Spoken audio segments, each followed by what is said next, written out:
most of the 20th century, humanity has basked in its warm blue glow.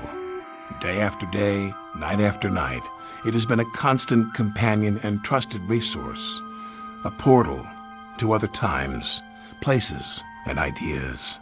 From the very beginning, there were detractors, the mothers, the fathers, the teachers, the clergy, the press, the Amish, each uttering the same familiar phrase. TV will rot your brain. Rot your brain. Absolutely, TV will rot your brain. TV will rot your brain. TV will rot your brain. Everybody knows, TV will rot your brain.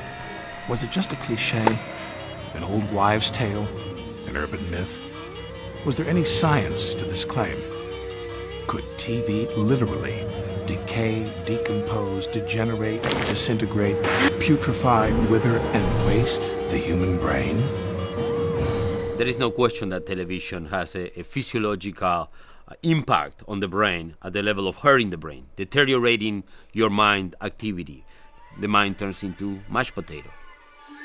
Is it conceivable that this has been part of its purpose all along? And if so, who was behind it? And perhaps more importantly, why?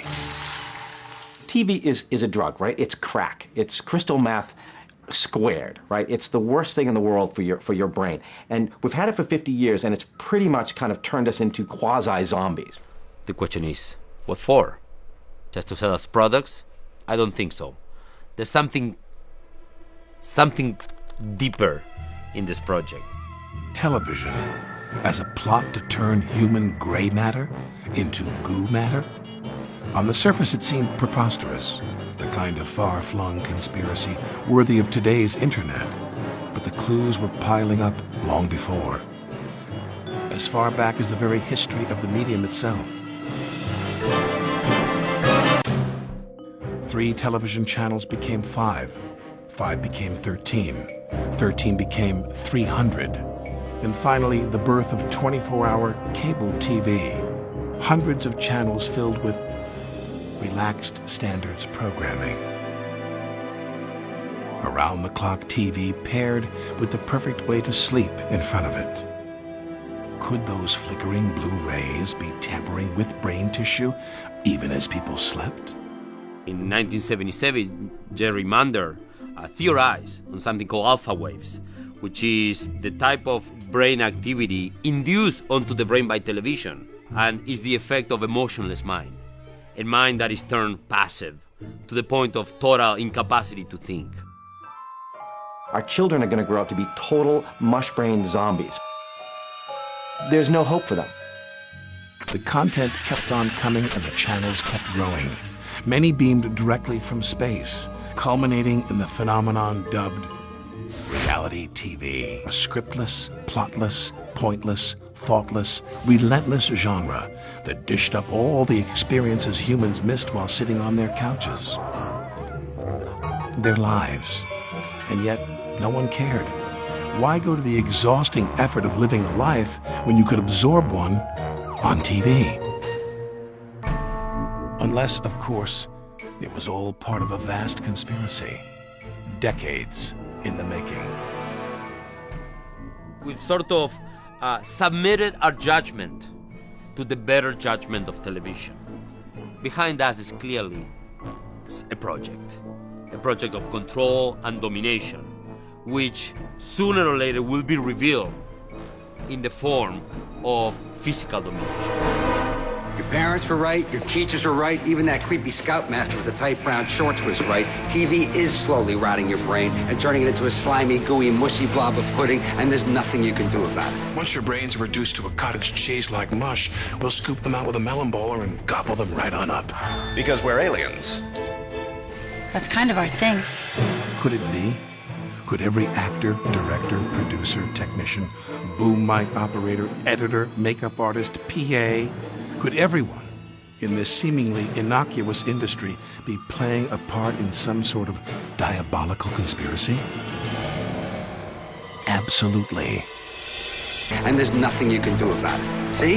I just told you what was happening, and you're still watching TV. Amazing.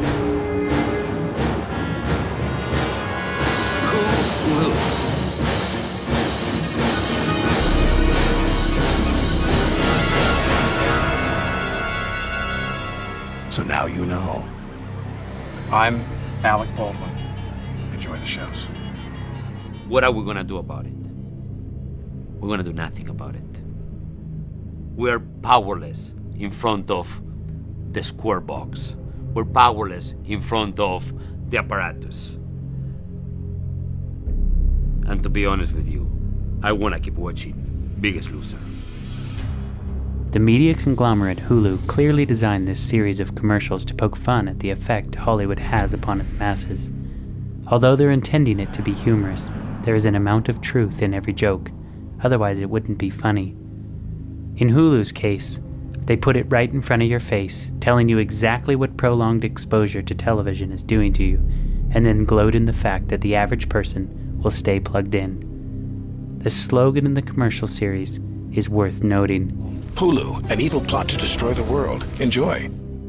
The world was first introduced to the advertisements of Hulu during the fourth quarter of the Super Bowl 43, when the most eyes would be fixed on every frame of the game. It was not put on in the middle of the night when no one would be watching. Is the health of our minds really at stake? Is there any substantial evidence to what Mr. Alec Baldwin is saying? As everyone knows, entertainment is totally fake. But can it actually have an adverse effect upon your life? And if so, could there really be a diabolical plan to use Hollywood for some deeper deception? You know, with today's media bombardment, we have televisions in every location you can possibly imagine. People put them in cars, they're in grocery store lines. Everywhere you go, we are saturated with media. What is actually really happening inside your brain as you sit and stare at these blinking lights? And moreover, is there some sort of diabolical plan to destroy the world using this media? Not everything you see on television is considered evil. Not everything is damaging to you. But what kinds of things are good to watch and what kinds of things are bad to watch? What we hope to achieve is that you will be able to make better choices of what you allow into your mind based on this information. We decided to start at the beginning to see what the media's impact was upon toddlers. There are many studies bubbling to the surface why children should not watch television. Hi everyone, a new study found that 40% of 3-month-olds are regular TV watchers. Would you believe that 1/3 of all 3-year-olds in America have a TV in their bedrooms? No, I can't believe it. Yeah, it's kind of disturbing. Did you know the average child spends nearly 45 hours a week watching TV or using other types of media, such as a computer? A report released today says this is having a negative impact on our children's health. By the time they're toddlers, 90% are tuning in. That may be good news for the founders of a 24/7 channel for babies, but guess what? It's bad news for our kids. Research gives parents more reason to keep infants and toddlers away from television. Children need to interact with humans to develop healthy brains. And the Academy says children who watch 3 to 4 hours of non-educational TV every day will have seen almost 8,000 murders by the end of grade school. It doesn't take an Einstein, baby or otherwise, to understand what this means or to follow 3 little words of advice issued by the Academy. It is time for toddlers and their parents to turn that TV off. Turn it off. You know, I think it's a misnomer to say that everything on TV is bad, is evil, has an agenda.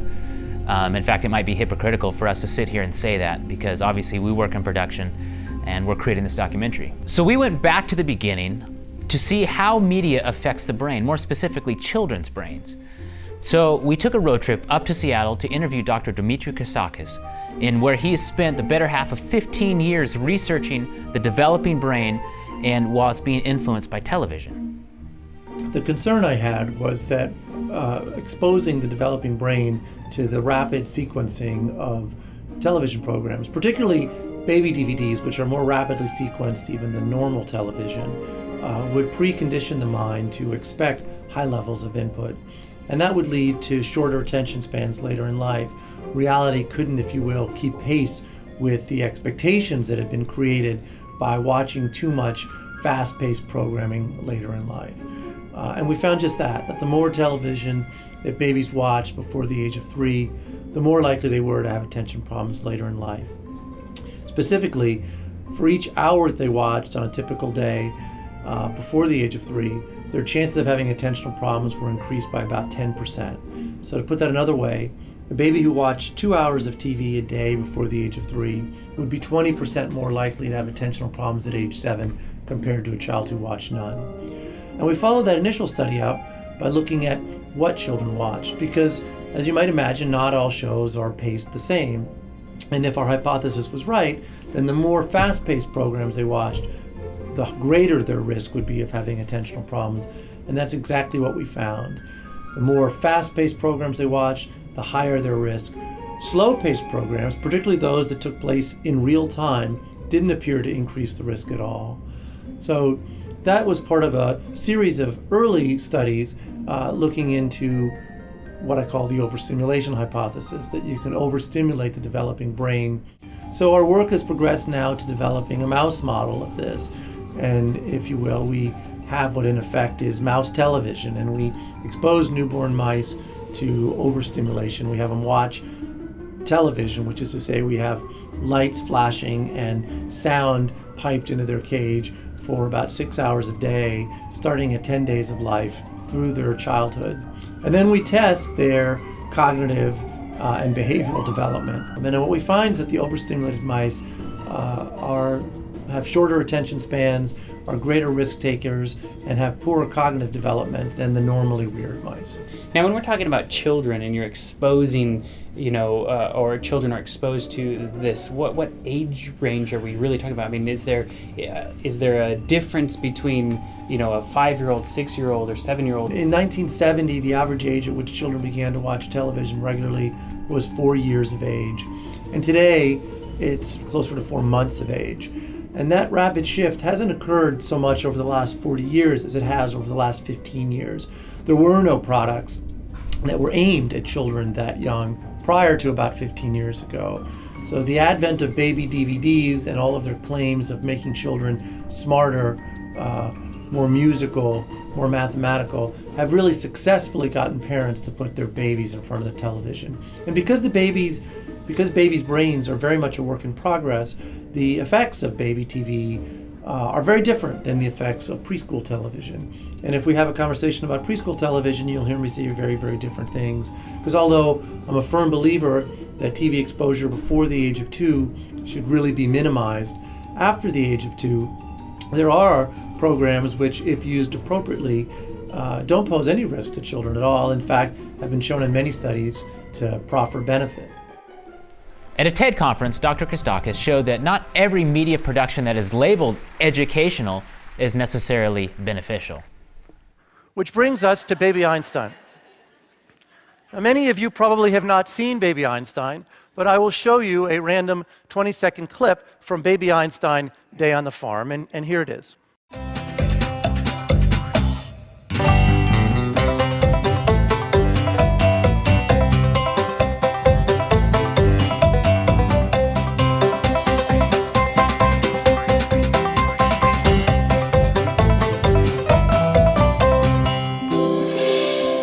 In that 20-second clip, there were 7 scene changes, about 1 every 3 seconds. It's about the most exhausting day on the farm since John Steinbeck's Grapes of Wrath. And of course, it's nothing like being on a real farm, right? Adults watching this find it discombobulating because your mind is trying to make a coherent narrative out of this, and there is no coherent narrative. It jumps all over the place. But babies aren't trying to make a coherent narrative out of it. They're not capable of doing that. It's all of that screen change, all of that stimulation that's keeping them actually engaged in the screen. So we've had for a while what we call the overstimulation hypothesis, which is that prolonged exposure to this rapid image change during this critical window of brain development would precondition the mind to expect high levels of input, and that would lead to inattention in later life. So you watch enough Baby Einstein Day on the Farm as a baby, and when you go to a farm as a school-age child, it's boring. It's too slow. How come there's no sheep suddenly popping into my face? How come there's no marionette going back and forth? Why do I have to walk from here to there? That's the general idea, that you're conditioning the mind to that reality, which doesn't actually exist. Is there a danger to exposing the mind to realities that don't really exist? If you just observe a small child at play, you'll notice that they're very active in their play, they're very animated. When you take that same child and you place them in front of the television, that activity stops. The same thing takes place in the mind. Parts of the mind simply stop. Watching television is a passive activity. You're not interacting with what you're seeing. A child's mind, to develop properly, needs to interact with the world around them, needs to interact with people especially. When you're born with billions of brain cells and trillions of connections can be made. By the age of 3, you have twice as many synapses as you do as an adult. I mean, think about it. Kids are constantly learning. They're interacting with their environment, and this is what's needed for proper brain development. The pathways haven't been formed yet. And as these pathways formed, as the child interacts with the world around them, interacts with the people around them, each time a neuron fires, there's a protein sheath that's laid down over the axon of the neuron. The myelinating of the neurons in the mind strengthens those neurons and strengthens those pathways. Between the ages of 6 and 7, there's an enzyme that's released into the brain that dissolves all poorly myelinated pathways. So any neuron that hasn't been used or hasn't been formed into a pathway and doesn't have a thick myelin sheath, it's dissolved, it's pruned, as it were. When you place children in front of television, there's no interaction, there's no real life movement or anything with what they're actually seeing. This situation has caused the American Pediatrics Association to recommend that children under the age of 2 should never be exposed to television. France has even taken it a bit further and said any child under the age of 3 should not be exposed to television, and has made it illegal to produce programming geared towards that age group. So what happens when you're an adult? When you're watching television, you're essentially staring at a blinking light, much like the mice in Christakis' experiment. If you've ever experienced a mind fog after watching television, you're not alone. The brain has 4 modes that it operates in, 4 brainwave patterns. Delta is when you're deep asleep, theta is when you're in light sleep, alpha is awake but relaxed.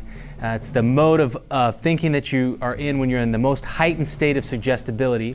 And then there's beta, the highest functioning mode, like when you're reading a book or you're having a very stimulating conversation. In 1969, Herbert Krugman did a study where he found that in less than 60 seconds, the human brain switched from beta brainwave patterns, those exhibited during logical thought, to alpha brainwave patterns. Alpha is not a bad brainwave pattern to be in, but when you're in that brainwave pattern a lot of the time, and if you look at the averages of how much people are watching television, this just leaves the mind unfocused and unable to concentrate. Researchers have said that watching television is similar to staring at a blank wall for several hours. Robert Kuby did a study which appeared in Scientific America in 2002. Looking at how people experienced television in the flow of their everyday life. And we used a beeper technology where we would beep people at intervals, and they would write down what they were doing, how they were feeling, and so on. And I was able to look at this stuff, and I was able to show and demonstrate like what kinds of days people experienced when they would watch more at night. And the answer to that was they felt not very good at work. They had a really bad day at work. I found that people who didn't have a good tolerance for what I called unstructured time watched more TV. And I would say this is probably true for use of the internet too. If you don't feel comfortable with yourself and you need to fill up that time when you're by yourself and you don't have anything else to do, then what are you going to do? You're going to gravitate to the easiest, most inexpensive medium that was ever invented, which is virtually free, television, and fill up your mind with something else. So it's a kind of form of escapism. The effects of television on the mind are probably one of the most studied aspects of our society. And one of the things that takes place in the mind is that the frontal lobe is being bypassed. Within minutes of sitting down and watching television, the frontal lobe activity simply goes almost to nothing. The frontal lobe of the brain is the seat of spirituality, morality, and the will. It's actually the analytical portion of our brain, and it's actually the decision maker. And so it's a crucial aspect in regards to our future success and happiness is how well our frontal lobe is functioning. And unfortunately, entertainment television suppresses the frontal lobe of the brain. Actually, in about 90 seconds of viewing it, the frontal lobe circulation begins to go down, and it actually has an adverse effect. And you know, the interesting thing is people watch entertainment television often due to the fact that they feel a little depressed or anxious, and it kind of calms them. But in reality, it's a very short-term fix, and it's going to complicate things in the long run. Of course, I'm most known for the one who treats depression and anxiety. In fact, we treat the most severe forms of depression and anxiety. And what we have found is virtually every depressed patient will have about a 40% decrease in circulation and activity of the frontal lobe of the brain. And so we're trying to enhance the frontal lobe.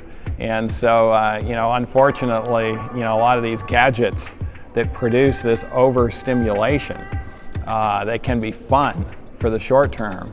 But, you know, there's more fun things to do than ever before in human history, but yet we have more depression than ever before in human history, more anxiety.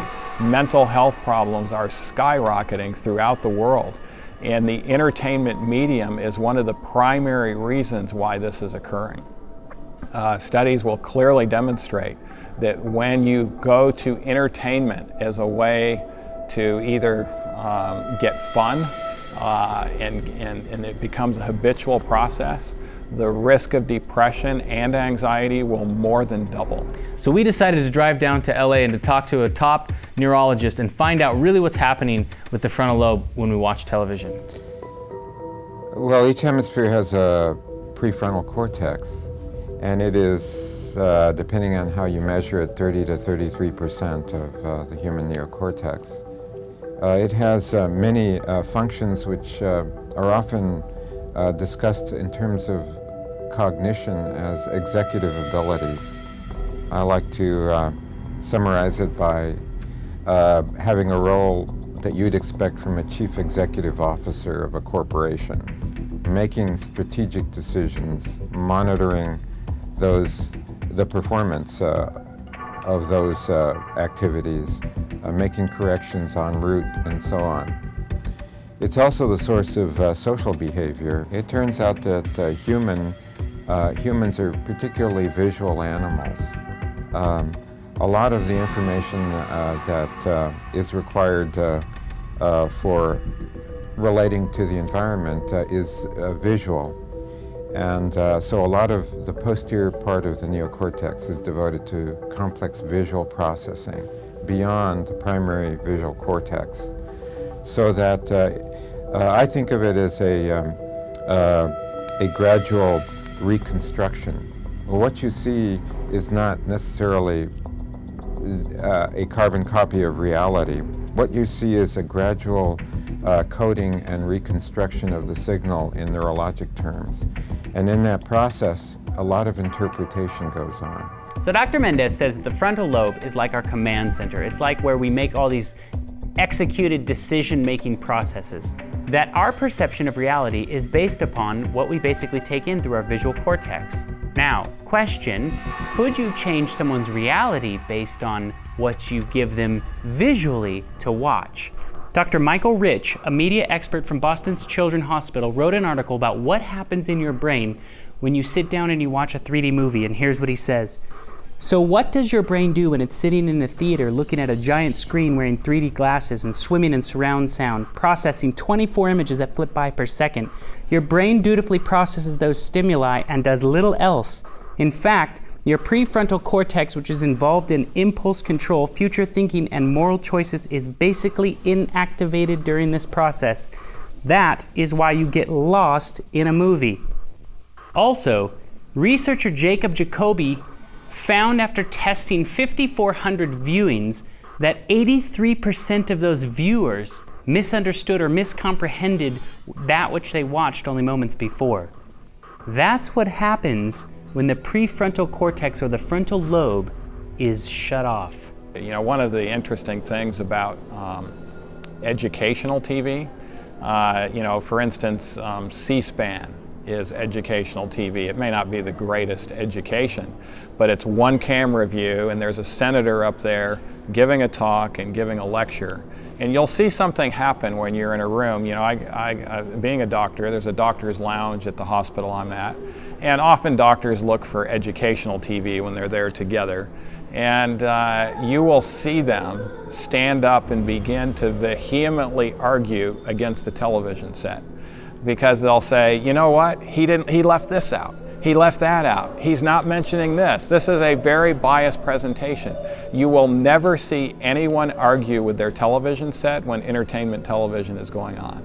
You will see them actually just sitting there, accepting all this, maybe laughing or crying, but they're not going to argue with the set because they don't have the ability. They may vehemently disagree with what's going on that program, but they have no ability to actually bring forward that disagreement and start to logically go through the arguments in their mind because of the suppression of the frontal lobe of their brain. Furthermore, research has shown that the limbic system cannot tell the difference between something that is real and not real. That's a job for the frontal lobes or the prefrontal cortex, which is virtually shut off, remember? So what happens is your limbic system then reacts to television or a movie as if it's real. It releases the appropriate hormones of the fight or flight system in conjunction with the stresses that it places upon the body.